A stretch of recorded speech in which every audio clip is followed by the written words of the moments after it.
Subscribe now and press the bell icon. Never miss an update. नमस्कार दर्शक बंधु आज नूतन अध्याय को आपको स्वागत। आज नूतन अध्याय आम जाना आंब खाइबा द्वारा शरीर को कौन कौन लाभ मिलता है। तेरे चलतु जाना आपण स्वास्थ्य केवल आंब नुहे यार टाकुआ लाभदायक होता है।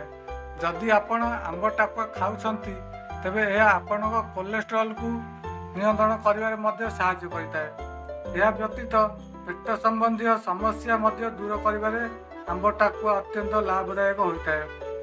कोलेस्ट्रॉल को नियंत्रण करने लोक समस्त प्रकार उपाय अवलंबन करमितिरे आंब टाकुआ अत्यंत लाभदायक।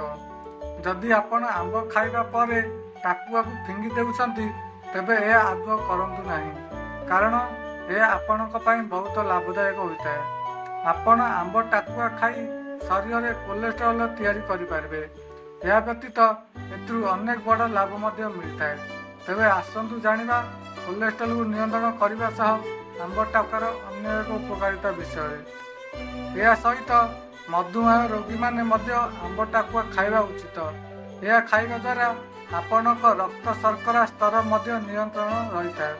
अर्थात मधुमेह रोगी आंब टाकुआ अत्यंत लाभदायक होता है।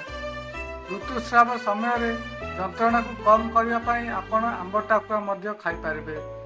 हार्ट को फिट रखिबारे आंब टाकुआ बेस लाभदायक होता है। अर्थात हार्ट रोगी माने यह निश्चय खातु। जितेबाला कोलेस्ट्रॉल स्तर नियंत्रण रही हार्ट अटैक आशंका कमी जाए। दांत यह बहुत लाभदायक होता है। एथिरे बेसी परिमाण कैल्शियम थाए। समस्ते जानती जे दांतर विकास में कैल्शियम साहाय्य करता है। दर्शक बंधु आपण को आमर ये वीडियोटी किपरि लागला मतामत देबे एवं आम वीडियो को लाइक करेंगे एवं चैनल को सब्सक्राइब करदेवे।